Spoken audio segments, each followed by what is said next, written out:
Gold trusted gold buyers. మీరు తాకట్టు పెట్టిన బంగారాన్ని విడిపించి ఈ రోజు ఉన్న మార్కెట్ ధరకు కొనబడను.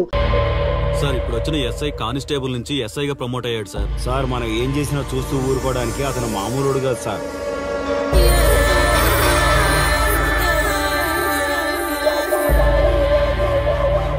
అతను మనకు అలవాటు అయ్యేంత వరకు మనం కొంచెం కంట్రోల్లో ఉందాం సార్.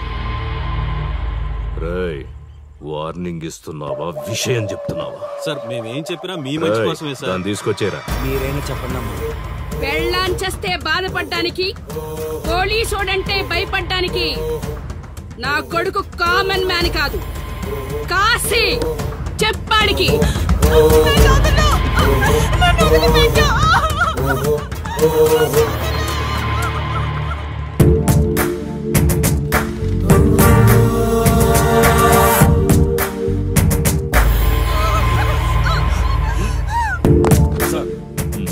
మీరున్నారంటే ఇక్కడ ఎంక్వైరీ చేయడానికి వచ్చాం సార్. కాశీ అంటే ఎవడెక్కడ? నా కొడుకు ఊళ్ళో లేడు. వస్తే కౌరెడతా, అప్పుడు రా. కనిపిస్తే అరెస్ట్ చేసి నీకు కబురెడతా, అప్పుడు నువ్వే రావాలి. నీ పెంపకం కరెక్ట్ కాదు. పదండి.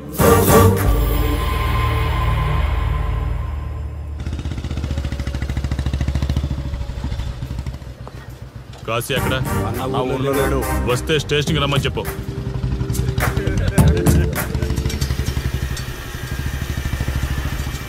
కాశీ ఉన్నాడా? ఇక్కడ లేడు. ఏమిటి సార్ ఆలోచిస్తున్నారు? ఆ కాశీ గురించేనా? మీరు ఈ ఊరికి కొత్త సార్. మీ కొత్తగా ఉంటుంది, వింతగా ఉంటుంది. మాకంతా అలవాటైపోయింది సార్. సార్, ఇతనిపై 120 కేసులు పైగా ఉన్నాయి సార్. అవి ఈ కాగితాలకే పరిమితమైనాయి సార్. ఈ పార్వతీపురం మండలంలో ఏ రాజకీయ నాయకుడు గెలవాలన్నా ఇతని మద్దతు తప్పనిసరి సార్. ఇతను 10 సార్లు గంజాయి స్మగ్లింగ్ చేస్తూ దొరికాడు సార్. పైగా 20 సార్లు దొంగ నోట్లు ముద్రిస్తూ పట్టుబడ్డాడు సార్. అంతెందుకు, మీరు అరెస్ట్ వారెంట్ పట్టుకుని తిరుగుతున్నారే, ఇలా చాలా మంది తిరిగారు సార్. కుదిరితే కొన్నాడు, కుదరకపోతే కొట్టాడు. మనకు కుటుంబాలు ఉన్నాయి సార్. నీ పేరుంటేనే వణుకు పుట్టాలన్నా.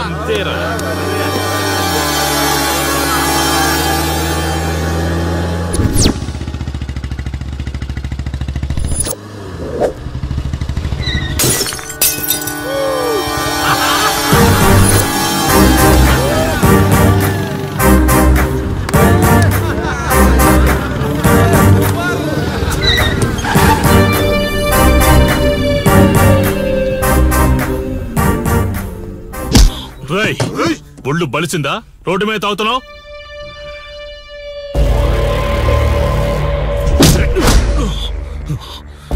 ఈ నర్సీపురం ఊర్లో కాశీ ఒంటి మీద చెయ్యేసావంటే కాటికి టికెట్ కన్ఫర్మ్ అయినట్టే. కరెక్ట్ గా దొరికావురా.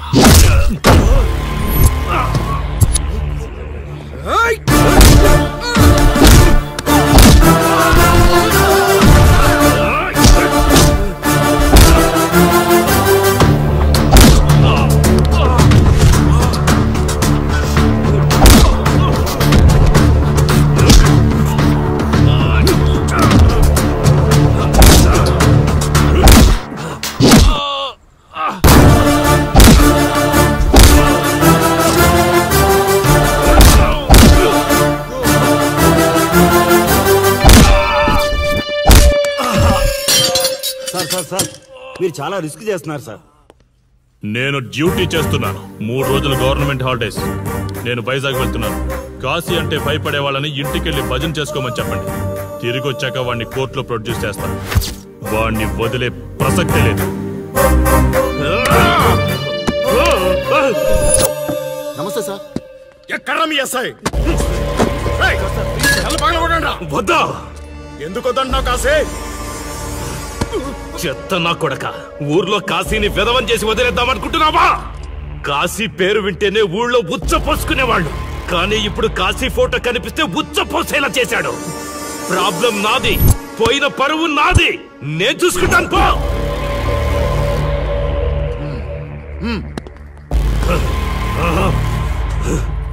చైత్ర, స్టేషన్కి వెళ్ళొస్తాను. Okay daddy. ఇదేం ఇల్లండి, బూత్ బంగ్లాలా ఉంది. అసలు కళగానే లేదు. నువ్వేంట్రా ఇక్కడ? జీవితాంతం జైల్లో ఉంటాననుకున్నావా? ఏమండి?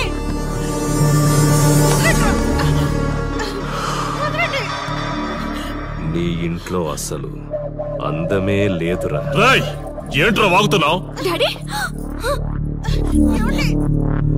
చైత్ర, నా డాడీని వదలండి, వదలండి. ఒక్క నిమిషం ముందు అబద్ధం చెప్పాన్రా. అందమంతా నీ ఇంట్లోనే ఉంది. ఎవరికి ఎంత కసుందో తీర్చుకొని వచ్చేయండి.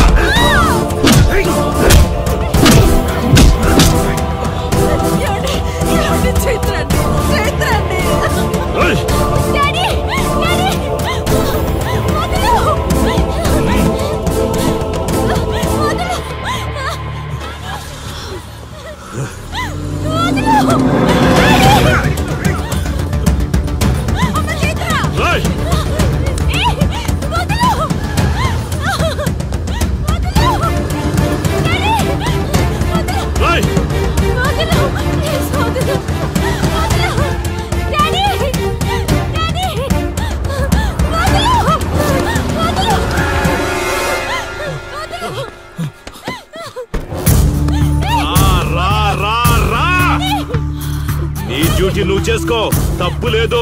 నా పెళ్ళాం కేసులో వేలు పెట్టి నా గురించి తెలుసుకోకుండా ఈ ఊర్లో అడుగు పెట్టి నేనంటే భయపడే ఈ జనం ముందు నా మీద చెయ్యి వేశావు, అది తప్పు. చూడు చూడు, నువ్వేం పోలీసోడివిరా. కిలోమీటర్ పరిగెత్తేసరికి ఒంట్లో ఓపిక చచ్చిపోయిందా?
నొప్పి ఒక్కరోజు తెలిస్తే చాలదు, నువ్వు 3 రోజులు జైల్లో ఉన్నావు. అది జీవితాంతం మన ఇంట్లో బందీగా ఉండాలి.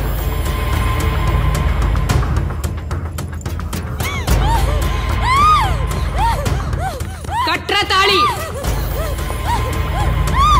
ఎక్కడికి పోతాను?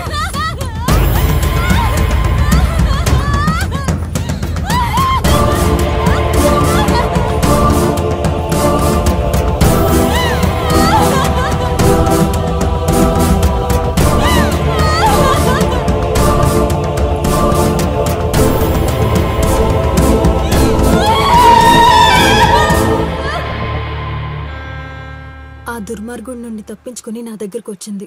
ఆ తర్వాత నీకు తెలిసింది.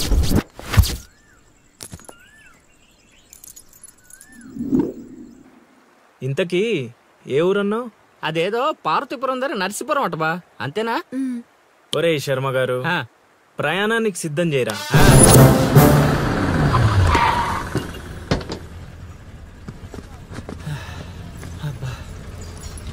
బా, ఊరు చాలా పెద్దదిలా ఉంది, ఎక్కడైనా ఎతుకుతాం?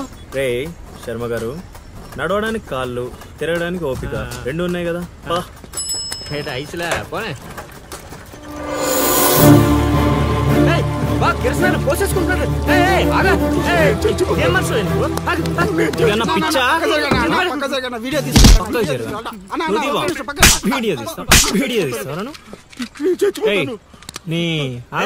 మాట్లాడుతున్నాడు కదా, ఆగలేవా? అసలు నీ ప్రాబ్లం ఏంటి? చెప్తే ఆరుస్తారా తీరుస్తారా? నా సావు నన్ను సావనివ్వండి. అయ్యా చచ్చేదో చెప్పిసావు, మాకు క్లారిటీ ఏడ్చింది. ఏరా నువ్వు పత్తి రైతువా? కాదు, వరి రైతుని. వరికి పురుగు పట్టిందా? కాదు, పంట కూడా బానే పండింది, డబ్బు కూడా చేతికొచ్చింది. పంట పండితే పండగ చేసుకోవాలి, ఈ సావులేంట్రా? బావా నువ్వేం డీల్ చెయ్యి, నేను వెళ్ళి చైత్ర గురించి తెలుసుకొని వస్తాను. ఇప్పుడు చెప్పు అంకుల్, ఏంటి నీ ప్రాబ్లం? నేను ఉడికాడ అప్పు తీసుకున్నాను. డబ్బులు వచ్చాయన్నావు కదా, ఇచ్చేయి. ఇచ్చేద్దామని నిన్ను అనుకున్నాను. ఆడసలు పుచ్చుకోనే లేదు. ఎందుకు? వడ్డీ ఎక్కువైందా? వడ్డీ వాడు పక్కన ఉంచే. ఆడ అసలే వద్దన్నాడు. మంచిదేగా, డబ్బులు మిగిలాయి. ఏటి మిగిలేది? సిక్కంతా ఇక్కడే ఉంది. ఊరు అమ్మోరు పండుగ మొదలై 3 రోజులు అయింది. అయితే ఏటైతే ఆడి దగ్గర అప్పు తీసుకున్న వాళ్ళందరి ఇంటి ముందుని రోజుకు ఒక డ్రామా వేస్తున్నాడు. అదిగో టెంట్ కూడా రెడీ అయిపోయినది. అది నీకు టెంట్ లాగా ఉందా? నాకు పాళ్ళలాగా ఉంది. అర్థం కాలేదా? రా చూద్దుగానే. అదిగో చూడు. ఇదిగో ఇది పరిస్థితి. నేను నీ ఇంటి ముందు వేసినారు, ఇవాళ నా ఇంటి ముందు వేస్తున్నారు. ఏవే ఆ కిరసనాయిల్ డబ్బా అటుకురా. ఎవడరా బాబు, జనాలు సావక ముందనే సమాధులు ఎక్కిస్తున్నాడు. ఎందరెందరో మహానుభావులను పొట్టన పెట్టుకున్నావు శ్మశానమా, నీకు ఇసుమంతైనను జాలి లేదా? ఎన్నో ఏళ్ళు గతించిపోయినవి కానీ ఈ శ్మశాన స్థలిన్ కన్నులు మొచ్చిన మందభాగ్యుడు ఒక్కడైనను లేచిరాడు. ఎన్నాళ్ళ ఆహా హార్మోనియం పద్యం రక్తి కట్టే సమయంలో దగ్గి డిస్టర్బ్ చేసావు కదరా ఎద్దవ్వా. వంకెతకలేనమ్మా, డొంకెట్టుకు ఎలాడిందట. పద్యం మర్చిపోయినని ఒప్పుకోవచ్చు కదా. సాంఘిక నాటకాల హీరోయిన్. ఇంత గొప్ప హరిశ్చంద్ర నాటకములో నా పక్క అది నా పక్క చంద్రమతి వేషమంటే మాటలా? నాకే కౌంటరా? పద్మశ్రీ అయ్యగారు తాళాల దగ్గర ఇచ్చమంటారా? టైం కాదురా, నే చెప్తాగా. ముందా మంచినీళ్లు గొంతు శృతి చేసుకోవాలి. గురుగారు, యాదవ సేతురం కాకపోతే రిహార్సల్స్ కూడా ఈ గెటప్లేంటండి? ఒరే హార్మోనిస్టు, వేషం పడకపోతే పద్యానికి గొంతు పెగలదురా. మొదలెట్టండి.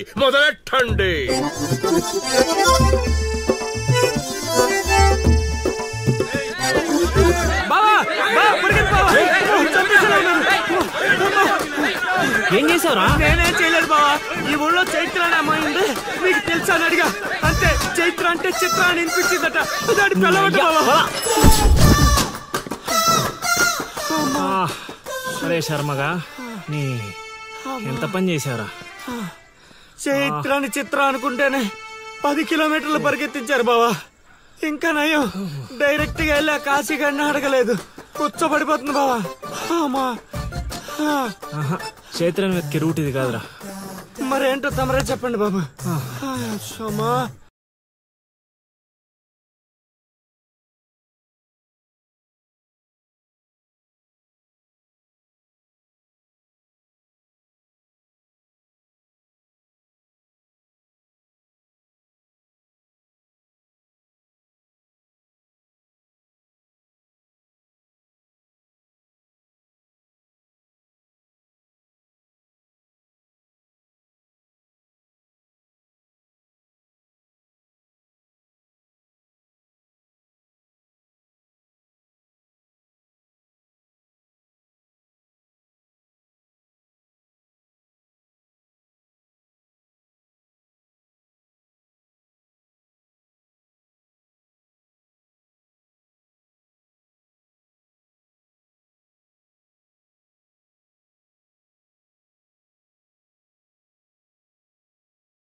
ఏటి పాట ఆగింది? పాట ఆగిపోయింది, జనాలు కూడా వెళ్ళిపోతున్నారు. అలా కొయ్యిలా నిలబడపోతే 10 రూపాయలు ధర్మం చేయొచ్చు కదా. హతవిధి కళాకారుడు యాచించుటయా? కళామ తల్లికి తీరని అవమానము కదా. అంటే ఆ రోజుల్లో రాముణ్ణి వెతుక్కుంటూ లవకుశులు ఆ ఊరు ఈ ఊరు గానం చేసుకుంటూ తిరిగారు కదా. మేము కూడా ఓ కళాపిశాచి ఉన్నాడని. కళాపిశాచి కాదు, పిపాసి. అదే కళాపిపాసి ఉన్నాడని తెలుసుకొని ఆయన కోసం వెతుక్కుంటా. అవును. ఏమిటి, నా ఊళ్ళో నాకు తెలియని అంత గొప్ప కళాకారుడు ఒకడున్నాడా? ఉన్నాడు సార్, పిచ్చప్పారావు అని, అలియాస్ సుయోధన సార్వభౌముడు. నిజంగానే పిచ్చప్పారావు బా. ఎందుకు సార్ అలా ఏడుస్తున్నారు? 10 రూపాయలు అడిగామా నేనా? వద్దులేండి సార్. ఆగండి నాయనా. మీరేటండి, అసలే మాకు టైం లేదు. పక్క వీధికి వెళ్ళి అడుక్కోవాలి. నీకు అవసరం లేదు నాయనా. ఈ రోజు మొత్తం కలెక్షన్ మీరే ఇచ్చేస్తారా? కాదు నాయన, మీరు వెతుకుతున్న ఆ పిచ్చి అప్పారావు అలియాస్ సుయోధన సార్వభౌముణ్ణి నేనే నాయన. బాబు గారు లేవండి లేవండి లేవండి, అవసరం లేదు నాయన. ఏ మా కోసం మీరు అడుకుంటారా ఏంటి? లేదు లేదు, మీ ఆకలి నేను తీరుస్తాను. ఒరే పద్మశ్రీ అయ్యగారు, తాళాలు తగిలించమంటారా? ఇప్పుడు కాదురా, ఇంకా దానికి టైం ఉంది. ముందు వాళ్ళ దగ్గరున్న వాయిద్యాలు తీసుకో. ఇప్పుడు వాళ్ళు మన అతిథులు, అర్థమైందా? రా. ఇంతకీ మన దేవురు నాయనా? సిల్కలూరుపేట. ఓహో, అవును, అక్కడ కళాకారులు ఎక్కువే. అవునవును, అక్కడ అన్ని రకాల కళాకారులు ఎక్కువే. అవును, ఈ లవకుశులుగానే ఎందుకు చేయాలనుకున్నారు? ఏ రాముడు కృష్ణుడు చేయొచ్చుగా. అంటే చిన్నప్పటి నుంచి అలవాటు చేసుకున్నాను సార్. వయసు పెరిగిన కొద్దీ మీసాలు గడ్డాలు పెరిగిపోయాయి. అవునండి, వాటికి ఎరువులు వేయాల్సిన అవసరం గానీ నీళ్లు పోయాల్సిన అవసరం గానీ ఉండదు కదండి, వాటంతటో పెరుగుతుంటాయి. అవునయ్యో, ఈ ఊరంతా నా కళకు అభిమానులే. నా అంత గొప్ప కళాకారుడు కావాలంటే మీరు కూడా నాతో ఉండిపోండి. సార్, ఆ ఇల్లే వద్దు సార్. ఏది? అదే కాశీ అని మా బంధువుల ఇల్లే. అదిగో ఎదురుగా వస్తోంది అమ్మవారి ఊరేగింపు, ఆ ఇంటికే వెళుతోంది. చూడు బాబు, ఇదే మా ఇల్లు. ఈ కళాపిపాసి ఆహ్వానాన్ని స్వీకరించండి. రండి. సార్, ఇవన్నీ మీకొచ్చినవేనా సార్? కొన్ని తెచ్చి పెట్టుకుంటే నీకు కూడా వస్తాయి బాబు. పార్వతి, కళని కళాకారుల్ని అవమానిస్తున్నావు. అలానే కదా, బంగారు ప్రాసుల్ని కాస్త దాన్ని ప్రాసులు చేసేశారు. ఆ ధాన్యాన్ని బియ్యం చేసి తింటేనే కదమ్మా బంగారమైన సంపాదించగలం, లేదా బంగారంలో బతకగలం. సెహబాష్ సెహబాష్, నీ మాటతోనైనా కొందరి కళ్ళు తెరుచుకోవాలి. అన్నట్టు వీళ్ళు అర్థమైంది. ఏమే, ఇంకో ఇద్దరు కంట వండి పడే తినిపోతారు. సత్రంలో తయారైంది కొంప. ఇది 1980లో వచ్చింది, ఇది 90లో వచ్చింది. సార్, ఇవన్నీ మనకొచ్చినవని చెప్పుకోకపోతే బతకలేం సార్.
ఏం ఆలోచిస్తున్నావు?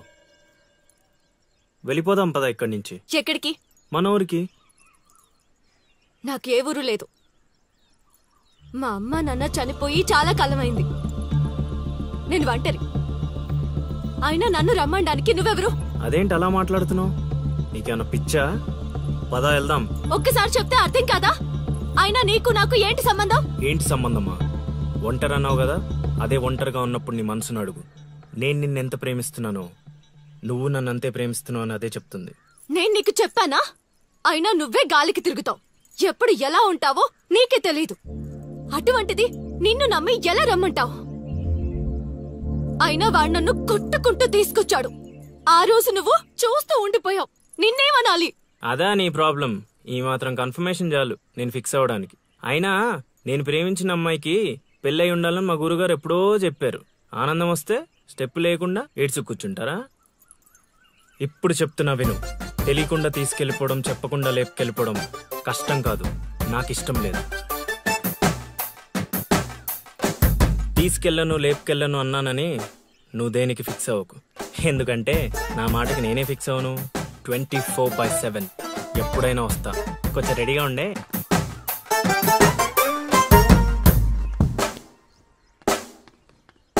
రే కాశీ, ఇంట్లో దేవుడున్నాడు. ఈ 10 రోజులు పద్ధతిగా ఉండమని చెప్పా నీకు.